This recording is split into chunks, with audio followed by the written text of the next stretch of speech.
जम्मू में चुनावी आगाज़ हो चुका है और अलग अलग पार्टीज़ जो हैं वो चुनाव के प्रचार करने के लिए और अपने नामांकन पत्र भरने के लिए आज पहुंच रहे हैं।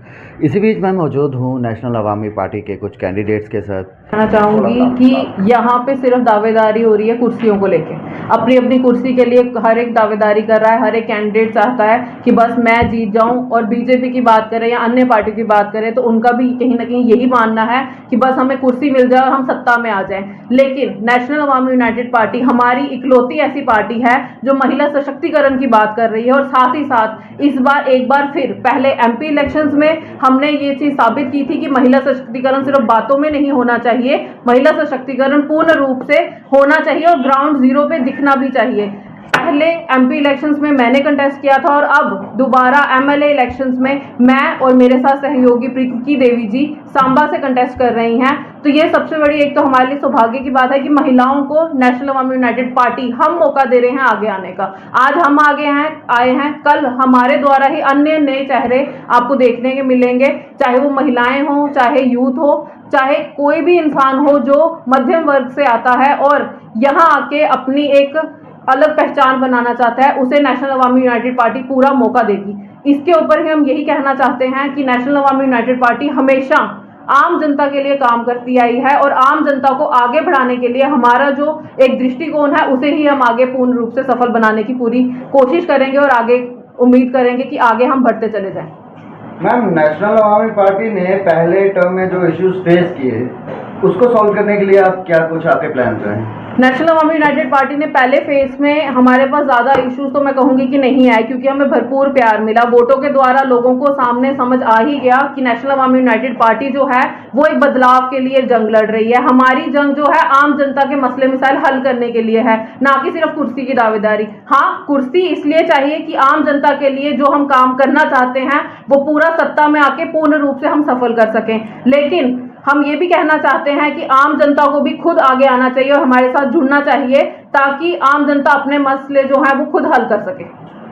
मैम, आपका एक सवाल आपसे पूछना चाहूँगा। सबसे बड़ी प्रॉब्लम आज की डेट में जो आ रही है, आज की डेट में सबसे बड़ी प्रॉब्लम वो बेरोजगारी है और महंगाई है। महंगाई को हम एक तरफ साइड पे रखते हैं, बात करते हैं बेरोजगारी की। जम्मू का जो युवा है वो नशे की तरफ बढ़ता जा रहा है क्योंकि जॉब्स नहीं है, और अगर जॉब्स हैं तो 20-25 हज़ार तो मिलने से रहा जम्मू में। आपको ये एक्सपेक्टेशंस हमारी आउट ऑफ स्टेट रहती है, बट जम्मू में जो है, जम्मू कश्मीर जो है उसकी बात हम करेंगे 8,000, 6,000, 10,000। इसके लिए आपकी पार्टी क्या करना चाहेगी? यूथ को किस तरह से आप सपोर्ट करना चाहिए? देखिए, सबसे पहले तो जम्मू मंदिरों का शहर है। मंदिरों का शहर का सीधे तौर पे एक ही हमारा कहने का कथन है कि मंदिरों का शहर है तो शराबबंदी क्यों नहीं। अगर अन्य राज्यों में शराबबंदी हो सकती है तो जम्मू कश्मीर में शराबबंदी क्यों नहीं हो सकती। हमारा शुरू से यही सबसे बड़ा एक हमारी मुहिम रही है कि हम मंदिरों को शहर में शराबबंदी करवाएंगे और करवा के ही पूरी तरह से अपने पूर्ण रूप से हम लगे हुए हैं इस काम में कि शराबबंदी जितनी जल्दी हो सके जम्मू कश्मीर में होनी चाहिए। क्यों?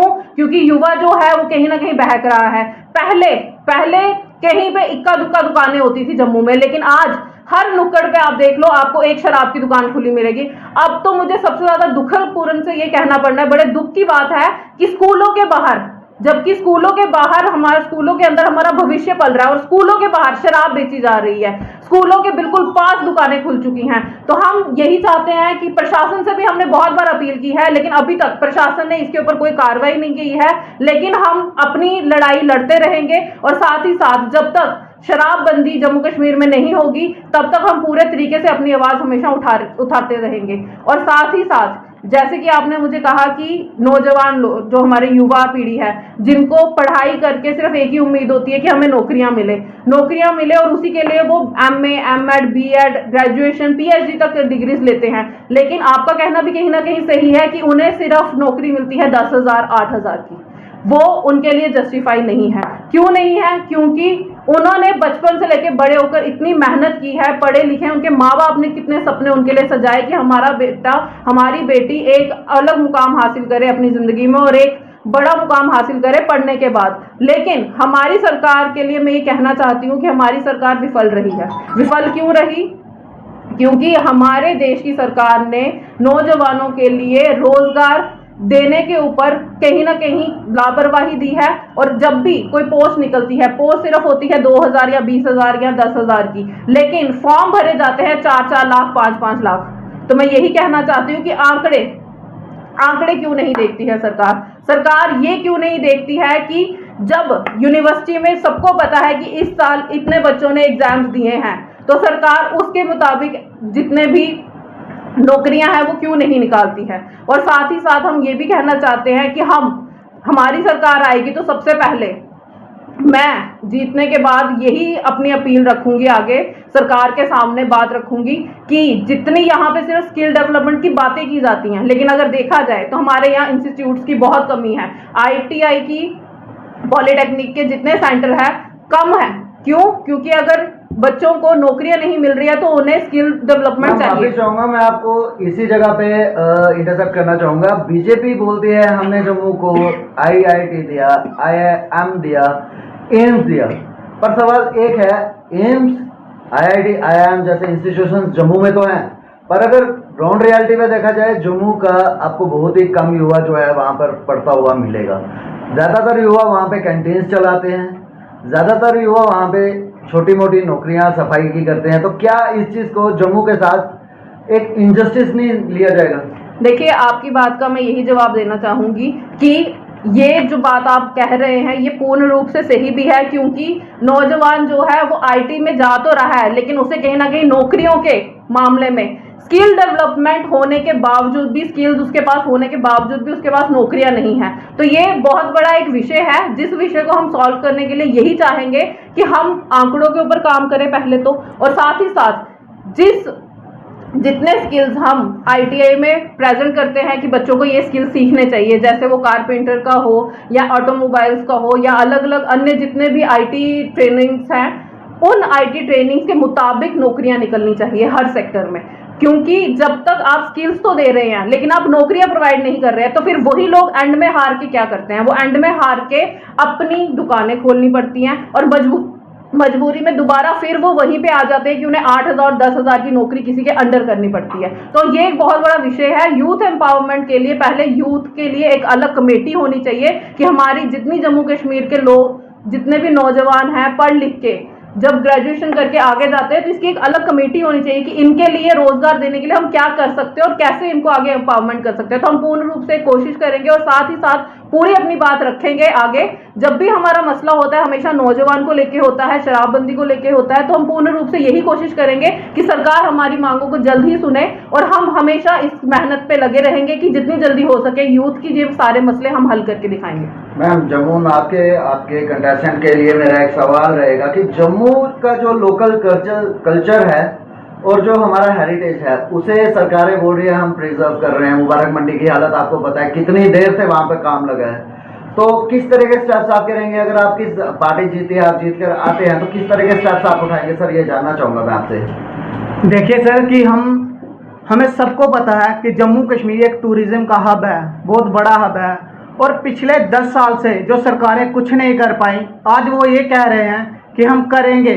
हम आते ही 7 दिन के अंदर, अपनी सरकार आते ही बेरोजगार युवाओं को रोजगार देंगे, जितने PHE के, होम गार्ड के जितने हमारे डेली विजिटर हैं उनको रोजगार देंगे। अगर ये लोग पिछले 10 साल से सेंटर में इनकी सरकार रही है तब ये कुछ नहीं कर पाए, हम जम्मू की जनता को ये बता देना चाहते हैं कि ये कुछ भी नहीं कर पाएंगे।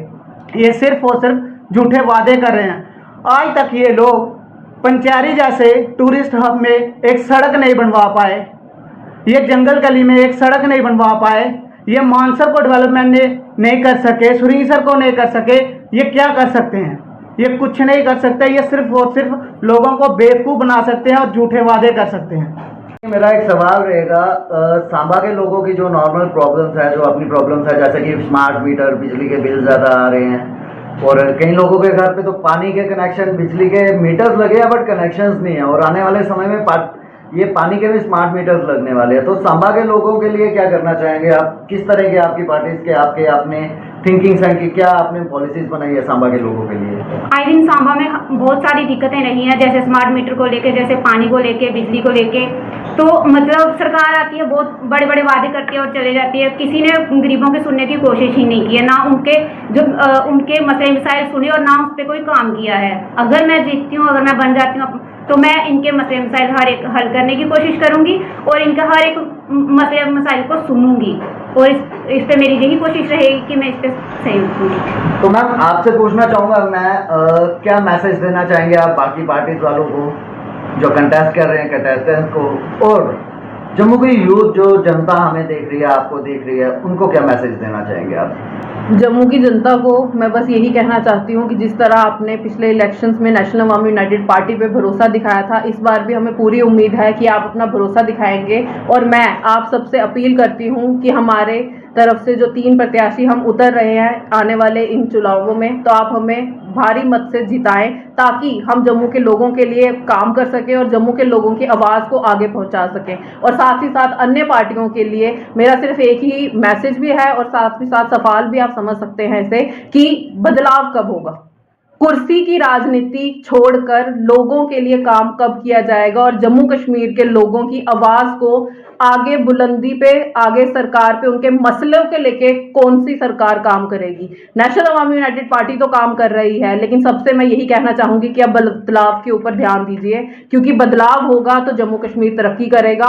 और जम्मू कश्मीर के अवाम से भी मैं यही कहना चाहूंगी कि आप सोच समझकर वोट कीजिए, क्योंकि आपका वोट सही दिशा में जम्मू कश्मीर को लेके जा सकता है। धन्यवाद।